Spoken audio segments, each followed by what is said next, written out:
করে অনেকে খালি প্রশ্ন করে, হুজুর এই ভাস্কর্যের ব্যাপারে কিছু কর না কা?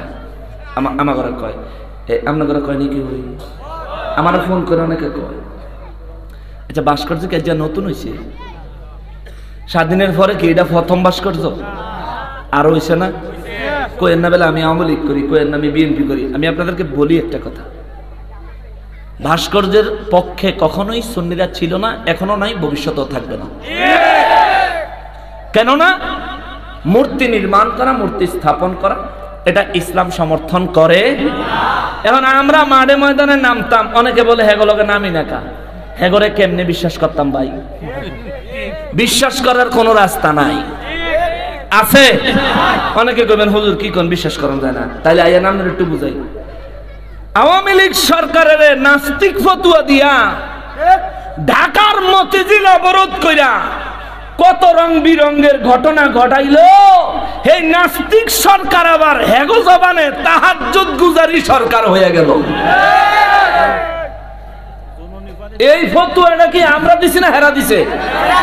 আমরা প্রধানমন্ত্রীর তাহাজ্জুদ গুজারিও কইতাম চাই না, বেনামাজিও কইতাম চাই। প্রধানমন্ত্রী ঠিক আছে না? প্রধানমন্ত্রী আমরা অতিরিক্ত তেল মালিশ করি না, আবার সুযোগ পাইলে খুশাও দিতাম জানি। সুন্নিদের কাজ হচ্ছে যা হক তা হক, যা বাতিল তা বাতিল, জাল হক ওয়া যাহাকাল বাতিল ইন্নাল বাতিলা কানা যাহুক। যেখানে ফ্রান্সে নবীজির এই কার্টুনে কে ফ্রান্সের ব্যাপারটা নিয়ে সারা দেশ উত্তাল গরম ছিল, এখন হেতার একটা ভাস্কর্য লইয়া লাগছে। ভাস্কর্য এটা প্রথম না, এটা আরো হয়েছে। আওয়ামী লীগ সরকার বর্তমান মাননীয় প্রধানমন্ত্রীকে আমরা আমাদের মুরব্বীদের মাধ্যমে এমপি মহোদয় পর্যন্ত বসিয়ে আমরা ওনাদেরকে বুঝিয়ে দিয়েছি, বঙ্গবন্ধু জাতির জনক, এই বাংলাদেশের স্বাধীনতার স্থপতি, তিনি একজন মুসলমান, ওনার জন্য আমরা সবাই দোয়া করি। এই ধরনের স্থপতি যদি আপনারা করেন, কোন সময় আপনাদের ক্ষমতা চলে গেলে আবার ওনার এই স্থাপনা ভাঙা হবে। বিরোধী দল আইলে ভাঙতো না, ভাঙবো। তাইলে ওনার কি এটা সম্মান হইল না অসম্মান হইল? অসম্মান হইল। তো এটা না করে বঙ্গবন্ধুর নামে রাস্তা করে দেন, বঙ্গবন্ধুর নামে হসপিটাল করে দেন, বঙ্গবন্ধুর নামে কলেজ করে দেন, বঙ্গবন্ধুর নামে মাদ্রাসা করে দেন, বঙ্গবন্ধুর নামে এতিমখানা করে দেন। তাইলে কেউ ভাঙতেও পারতো না, ওনার কবরে সওয়াবও যাবে, ইসালে সওয়াবও হবে, সারা জীবন বঙ্গবন্ধুকে মনে রাখা হবে। ঠিক কিনা বলেন? এটা আমরা রাস্তা প্রেমা সিল্লালে কাম হইতো না, এমপির কাছে পৌঁছে দিতে হবে। আর এমপি মহোদয়ের কাছে আহলে সুন্নাত ওয়াল জামাতের উলামায়ে কেরাম বসে অলরেডি ওনাদের সঙ্গে আলোচনা হয়ে গেছে। জোরে কন্যা সুবহানাল্লাহ। তাহলে সুন্নিরা ঘরে বসে রয়েছে না কাম করছে? কাম করছে, তবে সুন্নিরা ফাতরামি করতে জানে না। এই ব্যাপারে পরিপূর্ণ আর্টিকেল মুফতি আবুল কাসেম মোহাম্মদ ফজলুল হক হুজুরের আইডি থেকে ফেসবুকে পুরোপুরি লেখা হয়েছে। ওলামায়ে কেরাম যারা আছেন জানেন, আপনারা সবারই তো ফেসবুক আইডি আছে, খুঁজে দেখেন। অতএব এই সমস্ত বিষয় নিয়ে বাংলাদেশে একটা অস্থিতিকর পরিস্থিতি সৃষ্টি করার কোনো মানে হয় না। এই জন্য আমরা এগুলির পক্ষেও কই না, বিরুদ্ধেও কই না। এখন এগুলির বিরোধিতা করতে যায় অনেক হুজুরই বলতেছে, আমি কইলে তো নিজের উপরে পড়বো, তাও কইলে কি কর? আমি উচিত কথা বাপের ওই সারে না, নিজের সারবো করতে। সোজা কথা, অনেক হুজুর এখন ছবির বিরুদ্ধে ফতোয়া দিচ্ছে যে ছবি আঁকা ইসলামে হারাম।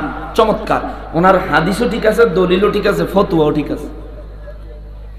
বাংলাদেশে এমন একটা হুজুর আছে যাতে ছবি নাই, কথা কথা এমন একটা হুজুর আছে যার ছবি নাই। যেই হুজুর ছবির বিরুদ্ধে ওয়াজ করে কলজাটা বাসায় লাইতেছে, হে হুজুরের ওয়াজটাও তো ভিডিও হইতেছে, ভিডিও হইতেছে না। এখন আমি কমু, কারো পক্ষ বিপক্ষ না, শুধু একটু কমু। ভাস্কর্যের মধ্যে একটা মানুষ নাইলে এমনি খারুইয়া রইছে, নাইলে এমনি খারুইয়া রইছে, এত তো লড়াচড়া নাই। হুজুর আপনারটা যে ভিডিও হইছে, আপনার তো লড়তাছে না, আপনার তো লড়তাছে না। আমরা ভাস্কর্যের পক্ষে নই। স্বাধীনতার পর এটা প্রথম ভাস্কর্য নয়, আরো হয়েছে, এখনো হচ্ছে। আমরা মাননীয় প্রধানমন্ত্রীর কাছে দাবি জানাই, আরজি জানাই, এই দেশ মুসলিম কান্ট্রি, আপনিও মুসলমান, আপনার বাবাও মুসলমান। অতএব ইন্তেকালের পর রুহানি ইসালে সওয়াব হয়, রুহানি উন্নতি হয়, ইন্তেকালের পর আল্লাহর দরবারে মাকাম বাড়ে, এমন কিছু করেন 16 কোটি মুসলমান আপনার সঙ্গে আছে। ঠিক কিনা বলেন? ভাস্কর্য বাদ, সেদিকে আর গেলাম না। সরকার বাহাদুর ক্ষমতায় আছেন, উনি ওনার বুঝমতো দেশ চালাইতেছেন, কিন্তু মাননীয় প্রধানমন্ত্রীকে আমরা আর্জি জানাই ইসলামের দিকে পরিপূর্ণ দৃষ্টিকোণ রেখে তারপর ইনশাআল্লাহ রাষ্ট্রীয় ব্যবস্থা চালাবেন। আমরা সবাই আপনার সঙ্গে আছি। আপনারা রাজি আছেন? রাজি আছেন? আল্লাহ কবুল করেন, বলি আমিন। যে কথাটা বলতে বলেছিলাম বাবা, আল্লাহ বলতেছেন আমাদের ইমানের অন্ধকার দূর কইরা আমাদের ইমানের আলোকিত করছে, মাটি দিয়া না নূর দিয়া? কথা বলেন, কি দিয়া? নূর দিয়া। তাইলে যারা মাটি মাটি করে, এই প্রথম একটা জায়গায় তারা ধরা খাইছে। আল্লাহর কাছে মাটির দাম বেশি না নূরের দাম বেশি? কিসের দাম? কিসের দাম? এটা হচ্ছে ওলি আল্লাহর প্রথম স্টেজ। ওলি আল্লাহর প্রথম স্টেজ। আমরা এখানে সবাই ইমানদার, কোনো সন্দেহ আছে? কথা কম না, সন্দেহ আছে? আচ্ছা, আপনাদের ইমানদার একটা টেস্ট করে লাই, একটা বাস্তব প্রমাণ দেই। বাবা, নবীর বিরুদ্ধে কথা কইলে আপনার কষ্ট লাগেনি? আসলে কষ্ট লাগে? আসলে কষ্ট লাগে? তাহলে আমার নবী নূর, আপনার ঈমান হচ্ছে নূর।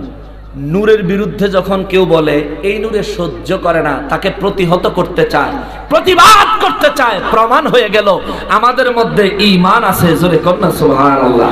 নারে তাকবীর, আল্লাহু আকবার, নারে রিসালাত, ইয়া রাসূলুল্লাহ। নূর নবী যেখানে আমরা আছি, হায়াতুন নবী যেখানে আমরা আছি, টঙ্গিটিলা দরবার শরীফ জিন্দাবাদ, হযরত মাওলানা মুফতি হাসানুর রহমান হুসাইন নকশবন্দি সাহেব জিন্দাবাদ। আল্লাহ কবুল করেন, বলি আমিন। হে মুসলমানেরা রে, আমার পেয়ারা নবীর উম্মতিরা রে, বেলায়েতের দুইটা দরজা আছে বাবা, দুইটা। একটা হলো সাধারণ তবকা, আর একটা হচ্ছে খাস তবকা। একটা হলো সাধারণ বেলায়েত, আর একটা হলো স্পেশাল বেলায়েত। সাধারণ বেলায়েত প্রত্যেক ইমানদারের কাছে আছে। সাধারণ বেলায়েত কেমন? বেলায়েত মানে একটা পাওয়ার। আপনি আমি গুনাহ করছি, আল্লাহর দরবারে তওবা করব, তওবার দরজা খোলা না বন্ধ? জোরে বলেন, আরো জোরে বলেন। তওবা করতে চাইলে রে বাবা, তওবার দরজা খোলা, তওবার দরজা খোলা। কোনো কিছুর প্রয়োজন হয়েছে, আল্লাহর কাছে চাইব, আল্লাহ আমাদেরকে দিবেন। এই জন্য আল্লাহর নেয়ামতের দরজা আমাদের জন্য বন্ধ না খোলা। এটা সাধারণ বেলায়েত। আমরা নামাজ পড়ি, কবুল হইতেও পারে নাও হইতে পারে, তবে আশা করি কবুল হবে। রোজা রাখি, কবুল হইতেও পারে নাও হইতে পারে, তবে আশা করি কবুল হবে রে বাবা। ও মুসলমান, এটা হলো সাধারণ তবকার বেলায়েত। কিন্তু স্পেশাল বেলায়েত কারে কয়? স্পেশাল বেলায়েত, স্পেশাল বেলায়েত যার কাছে থাকে তার পাওয়ারটা কেমন হয়? আমার আল্লাহ নিজে সূরা ইউনূসের ৬২ নম্বর আয়াতে কয়, যারা আমার স্পেশাল বলি হয়, স্পেশাল বেলায়েতের মালিক হয়, আল্লাহ বলেন বিসমিল্লাহির রহমানির রহিম, আলা ইন্না আউলিয়া আল্লাহি লা খাউফুন আলাইহিম লা খাউফুন আলাইহিম ওয়ালা হুম ইয়াহজানুন। জবান খুলে পড়েন সুবহানাল্লাহ।